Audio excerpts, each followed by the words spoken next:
Hello back again to game 3 of our best of 5 finals of the CiT tournament. This time it's Dale. It's the south side and the left side of the map we have Vellith with China, the right side Fillis with English.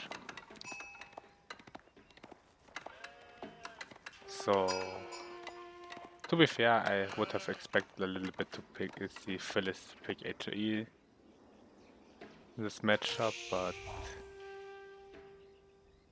as AoE versus China has a big advantage. You can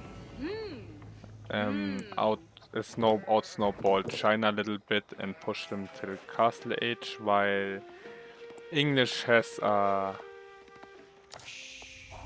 good Dark Age versus China, a good Feudal Age versus China, a relatively bad Castle Age. Also, they hit Feudal Castle Age way later than China ever do, and normally, and they in Imperial Age, to be fair, English normally hits Imperial Age also a lot later than China, but if we get to late Imperial Age, English actually can fight China. To be fair, before a few patches, English absolutely was the dominant H4 Civ. Now it's a little bit closer with China because China actually has now the best hand cannoneers, and and all other hand cannoneers are worse than before. Besides China, they are actually better than any hand cannoneer ever in the game. I think the fully upgraded China hand cannoneers at the moment are even better than the original Streltsy with Stimpack on as the ability. Yes, sir. And we have a man-at-arm opener from Fillis. Kongendenu.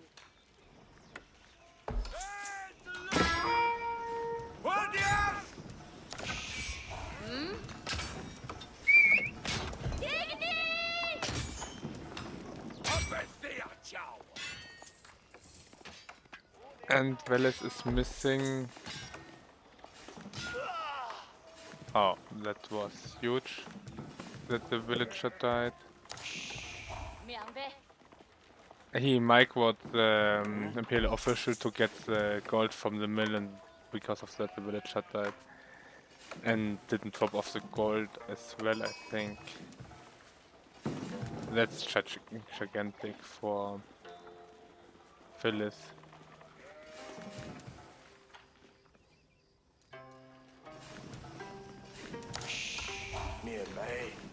This is English. In general, I personally really like to start with 3 villagers on gold, especially China, stuff like that, just to stop stuff like that. You actually, if you start 3 villagers on gold, you can get Feudal Age resources gold.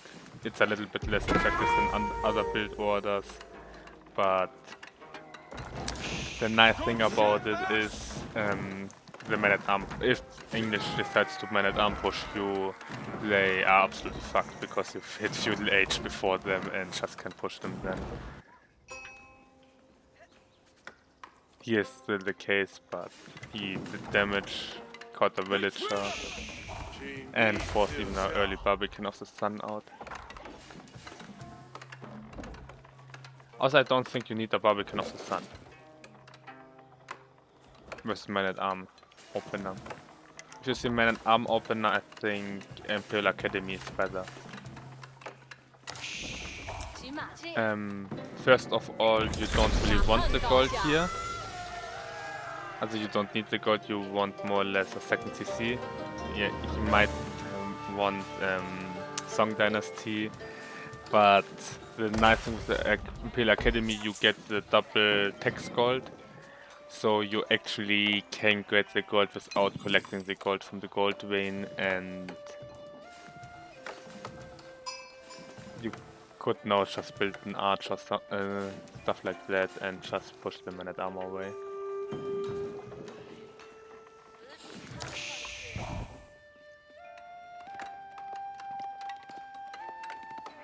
That's a council hall. The man at arms didn't really take damage, so yeah. That either means he wants to go for an archer all-in,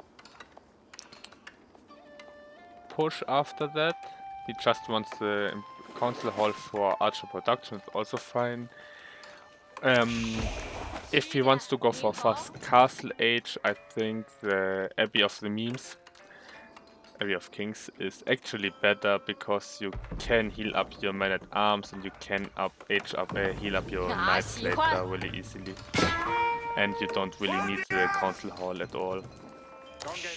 With that, oh my god, it's a mech. Oh, sadly not a villager dead, but now he's dead.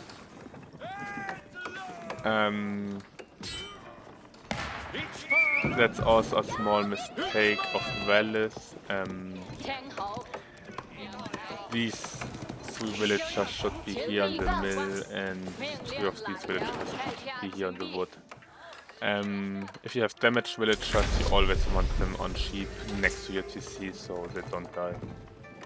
While you want the extended villagers more or less full life, so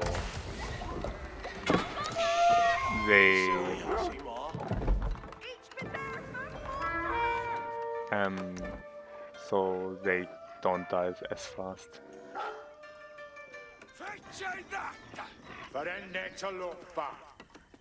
The murder wolf.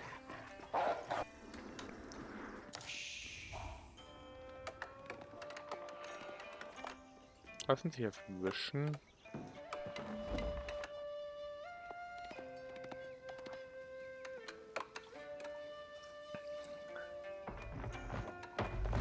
I understand that walling is really good on the map, but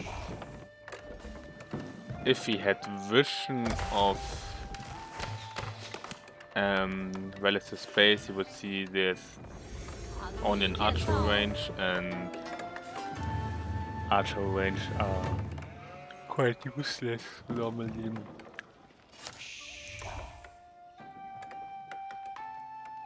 Also Suganu. Do I like Suganu versus English? Not really. I think they're slower than longbows. I think maybe they're faster than longbows by a little bit, but the problem I see is it's hard to write it up. Suganu has a little bit higher damage DPS output than longbow. The problem is the longbow has higher range. Way higher range. I think they have 7 range, so that's 2.5 more range. And also man at arm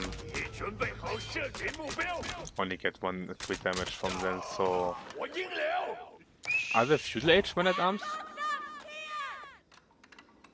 They are Vanguard man at arms, huh? No, yeah, the Dark Age man at arms, and Dark Age man at arms only get 1 damage from Suganu without +1. That's huge. So no, I wouldn't advise Suganu pushing English. I think Archer pushing English is actually better.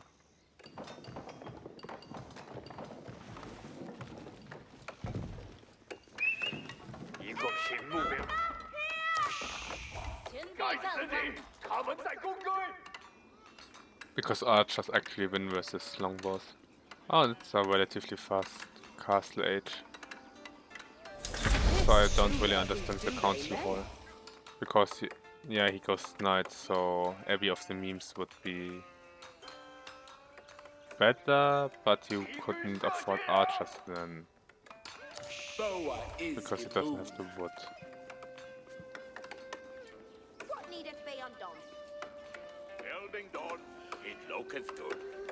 He wants 2 stables. He doesn't have the resources to put. He doesn't have the What food needeth for be that undone? And seal ye builded at the thing. moment.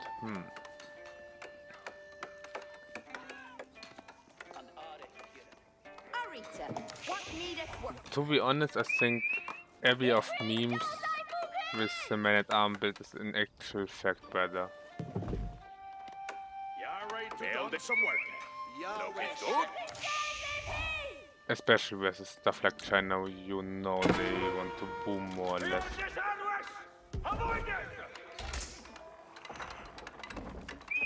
Why did he cancel the TC? I don't really know. Still no +1 damage upgrade for either of them. Yeah, 7 range plus 6 damage. So I'm not. That's 5. It's 2 damage to 3. Archer is Sugano.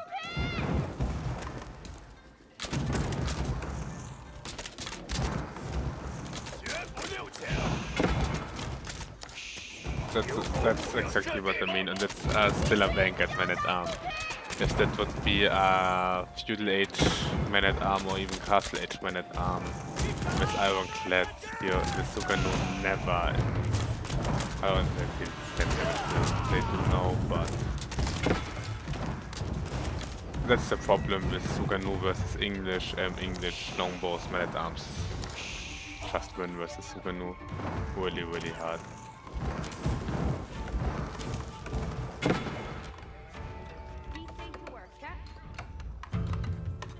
So to be honest, I think Abbey of Memes,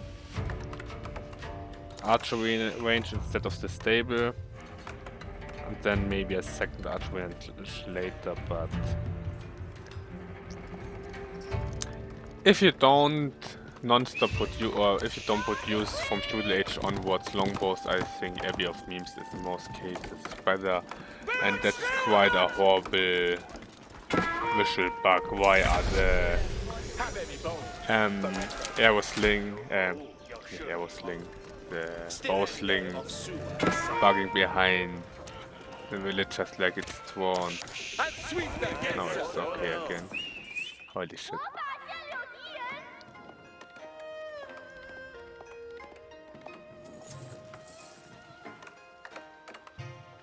Why I like Abbey of Memes with the man-at-arm castle build, you can heal up the man-at-arms and the knights relatively effectively. To be fair, if you commas longbows, that's absolutely useless because your longbows actually can heal themselves. And that's Asuganu, that's a official dead, and that's 150 resources down the train. Set of 50.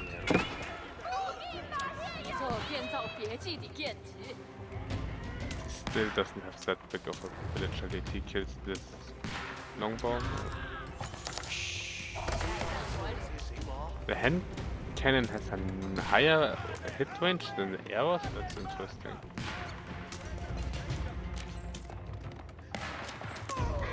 What's that range? Holy shit. Oh yeah, that's I know why that's if a building like the Barbican of the Sun, towers, keeps or town centers starts firing, they're getting extended range. So even if you move out of the attack range, if you move to, I think they have, also they only start attacking if you hit this circle, but if they start attacking they have an attack range of something like here. It's really weird. So the attack range is higher than their aggro range of TCs, towers and keeps, and the automatic fire, I don't know why it doesn't work correctly. Maybe they fix it, maybe they think it works correctly, but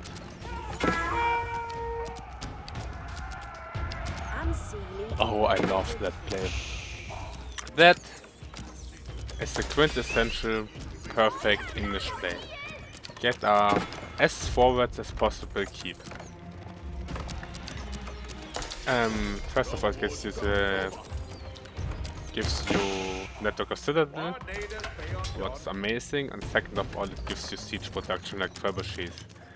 And yeah, you get trebuchet, get Network of Citadels out, get boiling oil. You get counterweight trebuchet out, get springed emplacement, get Network of Citadels, and maybe boiling oil. Boiling oil is optional, but versus China, I would advise for it because they have a lot of squishy units most of the time. And then you have won the game more or less. Man at Arms versus a Palace Guard. I don't know. I think Palace Guard has a lot of problem with longbows already. They get a lot of damage from longbows, in fact. General get most Man at Arms. They also can. Also Palace Guards are really nice units if you have a mass of them. The problem is I don't really see them outmassing. I think you need two Palace Guard to. Also one Palace Guard hard really loses with Castle Age Man at Arms with. And which is that? That was Citadel, also a mistake. So Palace Guard has absolutely no chance versus Man at Arm, especially an English ironclad Man at Arm, Iron Chat.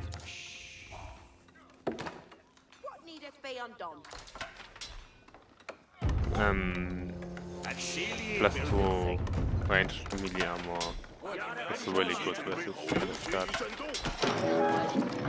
I still think Palace Guard are the best Man at Arms in the game. The problem is they just never win a direct fight versus any other unit in the game.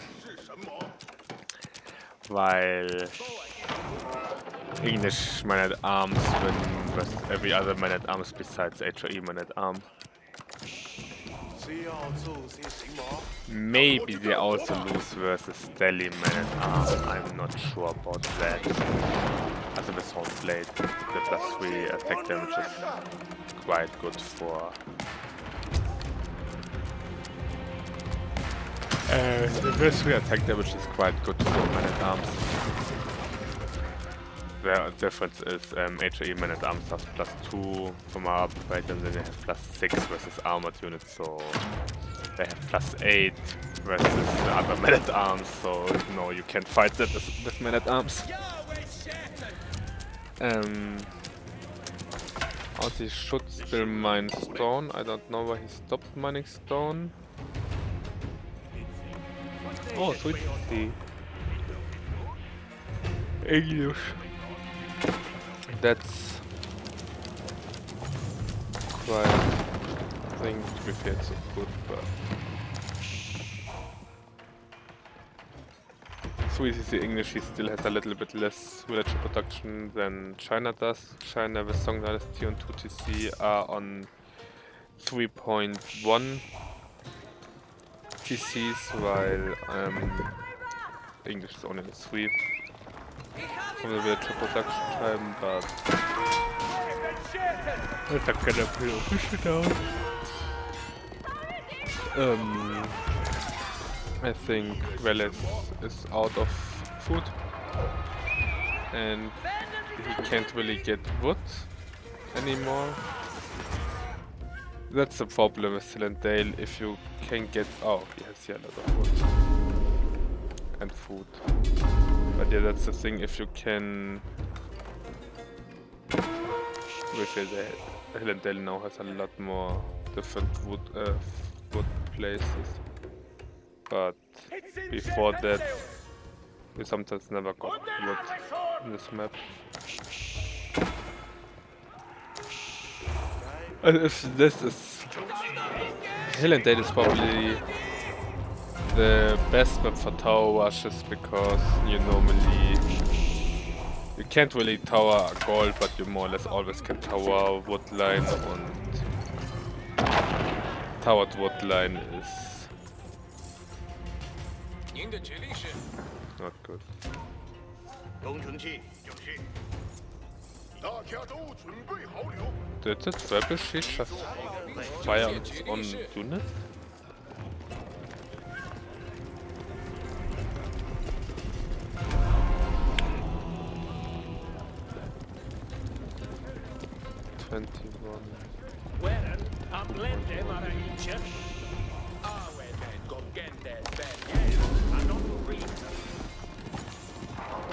One point.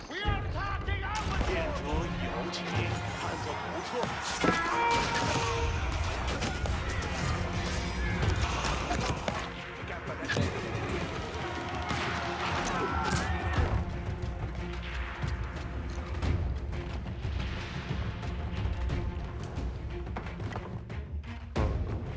Yeah, on the gold instead.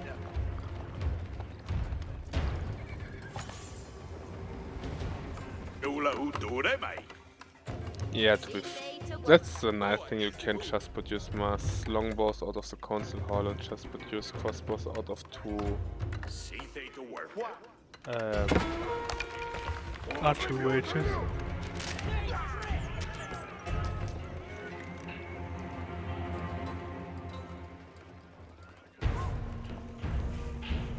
Fillis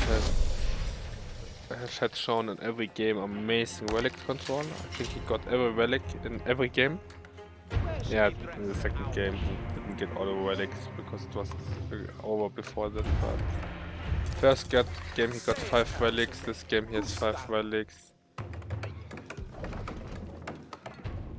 And 5 relics are really important for English in this case. It's not important because English needs the relics.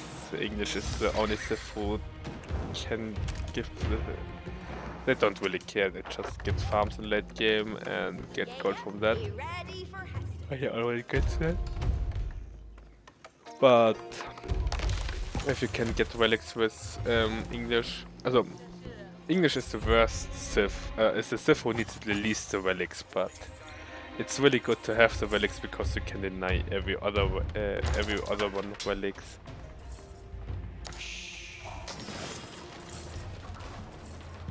And China, yeah, China doesn't.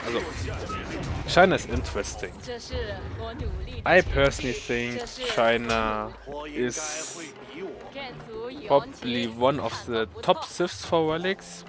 First of all, they get the second highest bonus after HRE with the Rectus from relics. They have a building that their building is a little bit better than tight barns with monasteries, I think. I think there's 5 more resources on everything. So they're a little bit better in really late game with relics than every other civ besides HRE. And why I think relics are so important on China is China loses when they run out of gold. Okay, China has a lot of gold from all the taxes, of course. China also can get 20% more gold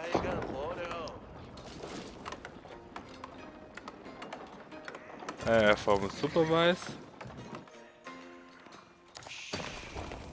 What I'm missing at the moment a little bit because he in fact should have here an IO.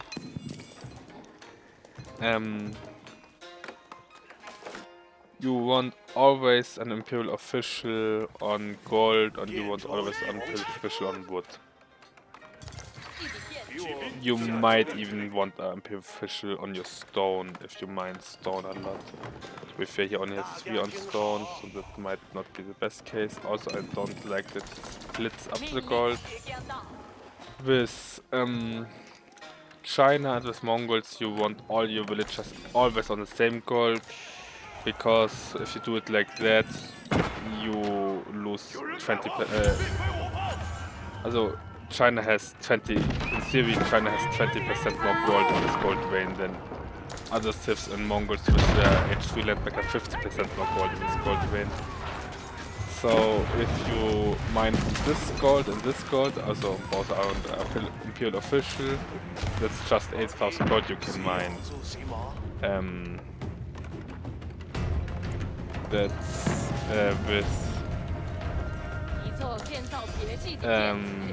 with Imperial Official that's close to 10,000 gold, so that's for small, for big gold vein costs 2,000 more gold, for small gold vein is, also it's 1,800 more gold for a big gold vein, 1,600 more gold for a big gold vein, I think. 2,000 gold, 800 gold for small gold vein. Oh, small is, 1,000. That's more gold than 4,000.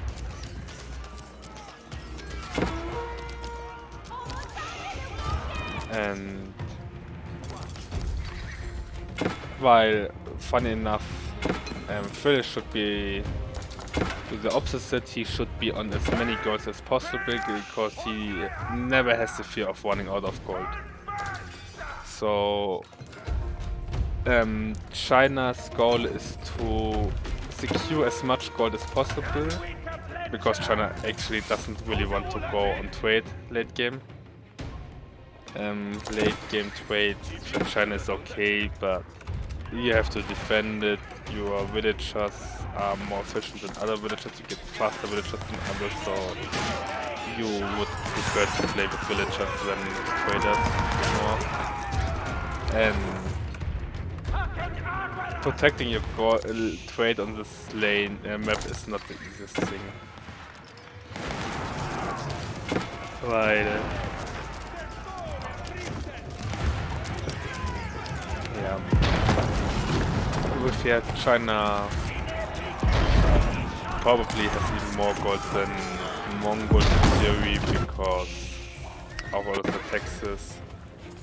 They can produce units without gold cost to generate, so they can generate gold out of nothing, but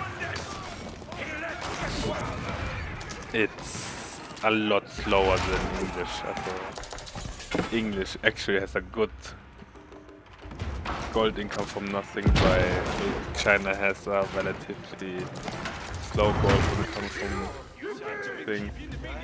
I also not the biggest fan that this Imperial Official wants are wanting to collect the taxes at the moment. Yeah, you want to collect the taxes, but first of all you want Imperial examinations for later, so they carry 80 gold. And I personally don't like to collect taxes until the point I really need the taxes. I much rather have an IO here on the gold to collect 10% more gold. And if out of some reasons I run out of gold, you just can place 3 Imperial Officials in your base and collect the taxes, and you are fine for the next 10-15 minutes again. If you never collect, if you don't collect that much taxes before that. So, of course, in Dark Age, stuff like that, with the mill, you actually can collect the taxes to get 40 more gold. I think even 40 more gold than that. Even more or less free if you like really close to your TC the mill. But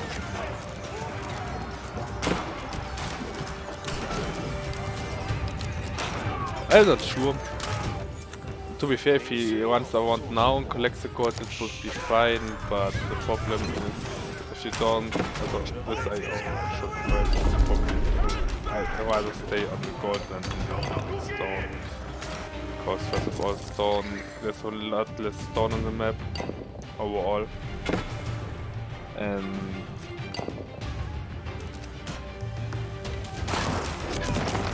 so the 10% from less stone, of course, less flat baseline and 20% more gold is quite good.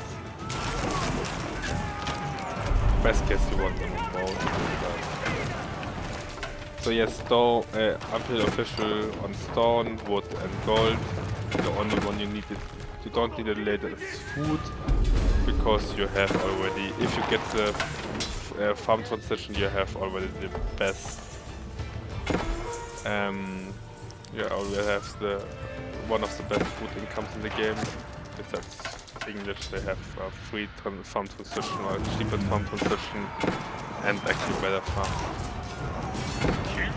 Or do they?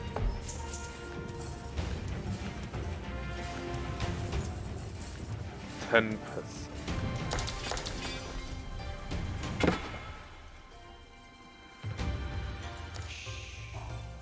30% better farms.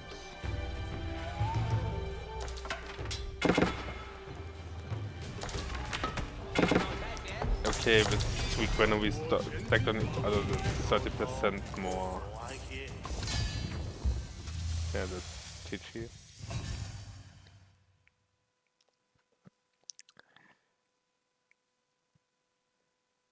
So yeah, the man-at-arm push in the early game disrupted Vellith a lot. And then the Suga-Nu transition was a small mistake, and yeah, then just got out snowballed by English. Oh yeah, can look at the matches, but yeah. Congratulations to Fillis. He now the Citadel 1 vs 1 champion. I also think he won money. I think the prize pool is 180 US dollars at the moment. And I think it's split between first, second and third place.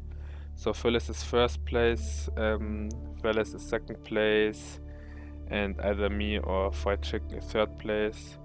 To be honest, the prize pool isn't that big, so I would be absolutely fine if the third place doesn't get any money.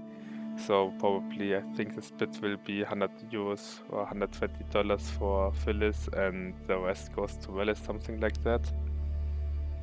But yeah, congratulations. Fillis, I think, lost a single game in the whole tournament versus in the beginning as a far more. I think one game I came close to. In one game I might have had it up. Nah, well, my series wasn't close at all. This series wasn't that close. So yeah, I think Fillis only lost a single game in the whole tournament, but I'm not quite sure. Really clean play, really good reaction, good time, more or less good timings. Of course, small mistakes, but yeah, that happens. So yeah, congratulations to Fillis. Congratulations to Vellith for second place.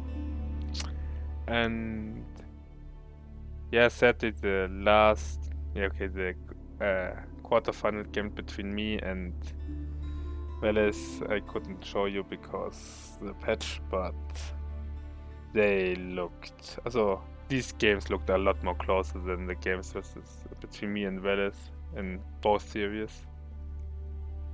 The first time he absolutely stomped me with stuff, and the second time, the first game was really close, if I remember correctly. I think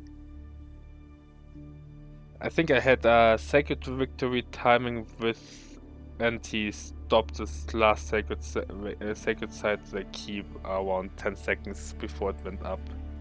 And if I had gotten that, the game would be a win, but Game 2 was a stomp, if I remember right. This was a French versus Mongol game, or that was Game 1. Game 2 was really close, and Game 3 was not really close, but okay.